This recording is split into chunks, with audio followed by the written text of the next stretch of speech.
So good morning. Thank y'all for coming out. We want to share some information with our public about an officer-involved incident. So at about 11:20 yesterday evening, patrol officers responded to the 12,500 block of Brahma Bull Circle West to assist fire rescue with the situation. And I'm going to let Chief Parker give you the details. Thank you, Sheriff. Good morning. It's like Sheriff said, just after about 11:20 last night, family members at the residence had called in reference to a male having some type of episode. Came in as that going on, and we were having to go help JFRD with the situation. Officers arrive, and when they get there, they get in the residence, and an interior door toward the back of the hallway was shut and locked. There's loud, like frantic screaming coming from the room. So they go back, and they hear it's definitely multiple people screaming in there. So they start to kick the door. It takes a couple kicks to get the door open, and the screaming continues throughout this entire time trying to get in there. They get inside. The room is all disheveled. The bed's turned over. There's stuff everywhere.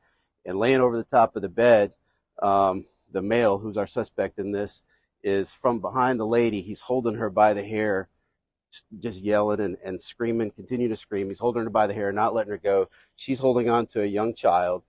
We find out later that she is currently pregnant with that gentleman's baby, it sounds like.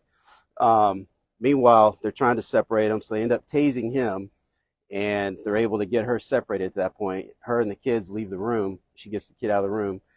They continue to give this guy commands while he's, getting tased. He is not compliant. He continues to fight through it. He's screaming, saying some stuff we couldn't really understand, so they're working through that. Couldn't really understand what he was saying. They continue to give commands. He's not compliant at any time. They back out of the room. This goes on. They talk to him for a good 30, 45 minutes. When they arrived on scene, it was 45 minutes before we culminated in the shooting. So they continue to talk to this guy, trying to get him to comply, come out, show him the hands, come out. He finally comes out of the bedroom toward the end. And when he comes out, they try to get him into custody. He's a bigger guy. He fights pretty hard. So they back out. They tase him additional times. At the end, he fights through those tasings, and he gets up and attacks the officers. And there's a group of officers there this time. He knocks one over and into a table and drives the other one all the way through the kitchen, continuing to attack. Two officers and a sergeant engage him, and they shoot him, ending the threat at that point. And they're able to, JFRD was already on scene, so they provide immediate medical care. One of the officers was treated at the scene for some minor injuries. I think the other one's just a little banged up. Sergeant was not injured from what I understand. At the end, throughout this whole thing, the guy was in and out of whatever he was saying. They couldn't really make sense of it. He's continuing to eat this lady's hair that he had ripped out during the fight inside the room. So during this whole interaction, he's chewing on her hair and everything. So we're not real sure what he was going through. That's all part of what they're looking at. But in the end, he was transported by JFRD after they treated him to a local hospital. He did not survive his injuries. We're still working through identification or anything, so we're not going to release his information at this time. And I'll give you the three officers involved. The first officer is Officer Robinson. His ID is 86355. It's his first officer involved shooting. Second one is Officer Richardson, 83420. It's his first officer involved shooting. And then Sergeant Taylor Jr., 67516. It's his second officer involved shooting. This is the 11th officer involved shooting of the year.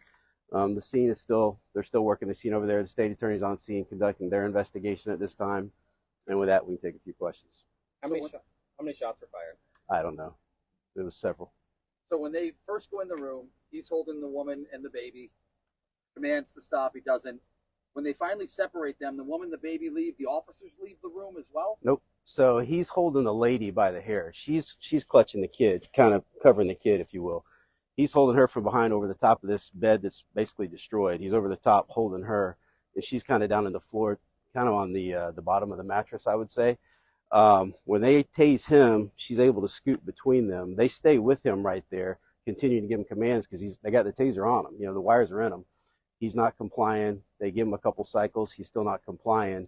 And at one point, they back just out of the threshold because the room is all disheveled. They don't know if there's anything in there, so they step back for a little bit of cover, so to speak, a little bit of space. And that from that point on, it's a good 30, 35, 40 minutes before it ends. They talked to them for a while from that open room right outside.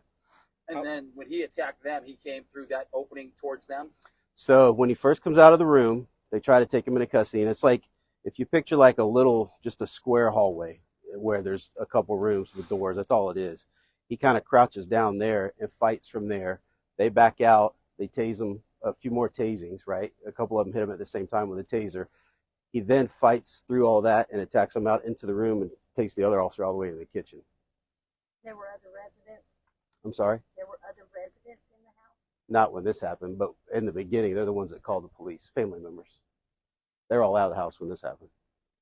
Sheriff, can I just ask, what goes through your head when you hear these details? I mean, you got a guy chewing on hair, and the tasers are involved, and he's still not, complying. I mean, knowing that your officers have to make these split-second decisions in a situation like that. I mean, it's difficult to figure out what's going on. You're there, you're trying to bring the situation to a close safely. But you walk in, you see a lady on the ground. He's literally pulling her hair and not letting her go. They end up tasing her, and you're trying to figure out what's happening. At the same time, you want it to end safely, and they patiently they tried to work through the situation. Unfortunately, they formed an arrest team to grab a hold of him, try to get a hold of him.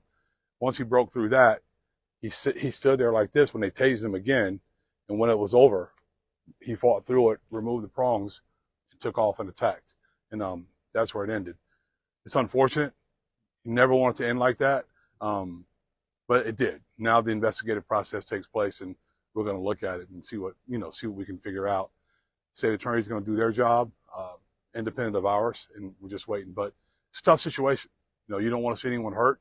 Well, in this situation, officers had to do what they needed to do to leave there safely in their minds, I believe. So, Drugs involved? Can't tell.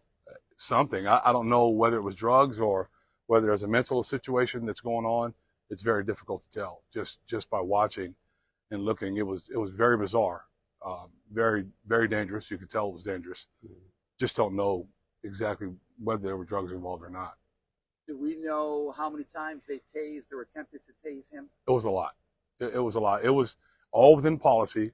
It was all trying to be done to take him into custody, because you don't, like I said, in that situation, you want to try to end it as peacefully as possible. It was a lot, but it didn't work.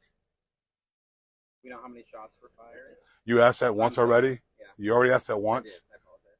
We don't count shots. That's going to be left up to the investigators. Thank you, Sheriff. Thank you. Hey.